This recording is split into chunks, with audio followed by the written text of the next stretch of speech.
قرآن مجید سورہ مبارکہ تحریم آیت نمبر 4، ان تتوبا الی اللہ فقد صغت قلوبکما، اے نبی کی دو بیویوں اگر تم نے توبہ بھی کر لی تب بھی تمہارے دل ٹیڑھے کے ٹیڑھے ہی رہیں گے۔ صغت قلوبکما کہ نبی کی دو، تتوبا قلوبکما، دو بیویوں کی بات ہو رہی ہے، دو بیویوں سے اللہ مخاطب ہے، وہ بھی نبی کی دو بیویاں، سرکار دو جہاں کی امہات المومنین، سرکار دو جہاں کی زوجائیں، 11 زوجائیں تھیں، 2 کنیزیں تھیں، اس طرح 13 عورتیں نبی مکرم کے ساتھ وابستہ تھیں۔ حضرت ماریہ قبطیہ رضی اللہ تعالی عنہ یہ سرکار دو جہاں کی کنیز تھیں، جن سے ایک بسر دنیا میں تشریف فرما ہوئے۔ نبی سے 13 خواتین وابستہ تھیں، ان میں سے 2 کے بارے میں قرآن کہہ رہا ہے کہ اگر تم نے توبہ بھی کر لی، توبہ جب کریں گی جب پہلے کچھ کیا ہو، میں نہیں جانا چاہ رہا مگر جانا چاہ بھی رہا ہوں اس بحث میں کہ تھوڑا سا جا کر قرآن پڑھیں اور تفسیر پڑھیں۔ اگر میں کوئی حدیث سنا دوں، میں کوئی اپنا بیان کہہ دوں تو کہا جائے گا یہ تبرہ کر رہے تھے۔ یہ تبرہ نہیں ہے،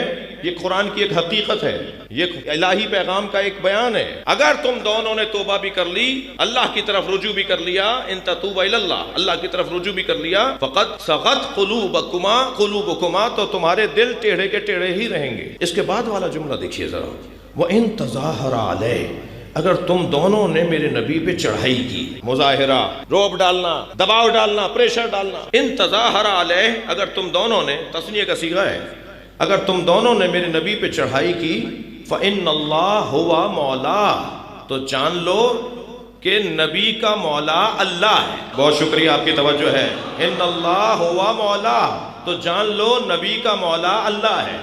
اب یہاں مولا سے کیا مراد ہے؟ مولا کے کیا معنی ہے؟ یہاں ناصر، مددگار، تو جان لو کہ نبی کا مددگار اللہ ہے۔ ان اللہ ہوا مولاہ، نبی کا مددگار اللہ ہے۔ وہ جبرائیل ہو، اور جبریل نبی کا مددگار ہے۔ بڑے عجیب، اس آیت کے اندر بڑے پیغامات ہیں۔ جان لو نبی کا مولا اور مددگار اللہ ہے، وہ جبرائیل، اور جبریل ہے، وہ صالح المومنین والملائکۃ بعد ذلک ظہیرا، اور صالح المومنین، مومنین کو مومن قرار دینے والا۔ بھائی میں دقت چاہوں گا اہل علم سے، یہاں صالح المومنین کا ترجمہ یہ نہیں ہوگا کہ مومنین میں جو صالح ہے، یہ صفت و موصوف نہیں ہے، یہ صفت و موصوف نہیں ہے کہ صالح المومنین کہہ دیا جائے مومنین میں صالح نہیں، جو مومنین کو یہ طے کرے کہ مومن ہے۔ میں اور لفظ بہتر کر لیتا ہوں، جو یہ طے کرے کہ کون مومن ہے اور کون منافق ہے، جس کی تصدیق پر مومن ثابت ہوگا۔ اللہ مولا ہے نبی کا، جبریل مولا ہے، صالح المومنین جو مومنین کی تصدیق کرے کہ یہ مومن ہے۔ فَإِنَّ اللَّهَ هُوَ مَوْلَاهُ، مولا، ناصر، مددگار نبی کا اللہ ہے، جبریل و صالح المومنین والملائکۃ بعد ذلک ظہیرا، اور ملائکہ بھی ان کی مدد کے بعد مددگار ہیں۔ یہاں ناصر مراد ہے، یہاں مددگار مراد ہے۔ اور سورہ تحریم میں کہہ رہا ہے رسول کی 2 بیویوں تمہارے دل ٹیڑھے ہو گئے ہیں، فقط سقط قلوبکما، اے رسول کی 2 بیویوں تمہارے دل ٹیڑھے ہو گئے۔ صحیح بخاری میں 3 روایات ہیں ان 2 بیویوں سے متعلق۔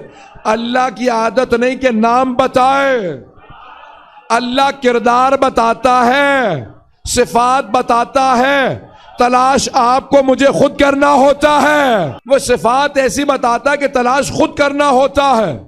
اب اللہ کہہ رہا ہے رسول کی 2 بیویاں تمہارے دل ٹیڑھے ہو گئے۔ راوی ہیں دوسرے خلیفہ، ان سے کسی صحابی نے کہا کہ اے خلیفہ یہ بتائیے یہ 2 بیویاں کون سی ہیں جن کے دل ٹیڑھے ہو گئے؟ وہ راوی خود کہتا ہے میں نے انتظار کیا وہ وضو کر رہے ہوں تب پوچھوں، کچھ نہ کہلائیے گا۔ وہ راوی کہتے ہیں میں نے انتظار کیا کہ وہ وضو کی حالت میں ہوں تاکہ میں سوال کروں۔ تو لوگوں نے پوچھا آپ وضو کا انتظار کیوں کر رہے تھے؟ کہا کیونکہ وہ غصے کے بہت تیز سے، میں اس بات سے ڈر رہا تھا کہیں ایسا نہ ہو کہ میری پٹائی کر دیں، کیونکہ وہ اکثر لوگوں کی پٹائی کر دیا کرتے تھے۔ تو کہا کہ میں نے انتظار کیا وضو کی حالت میں ہوگا، جب وہ وضو کر رہے تھے میں نے سوال کیا کہ یہ 2 بیویاں کون سی ہیں؟ کہا ایک مرتبہ مجھے دیکھا، کہا میرے دوست کی بیٹی اور میری بیٹی، انہوں نے کہا کہ ہماری 2 بیٹیوں سے متعلق ہے۔ تو اب یہ صحیح بخاری میں موجود ہے، 3 روایات، تینوں انہی سے ہیں، تینوں میں انہوں نے ان دونوں کا نام لیا۔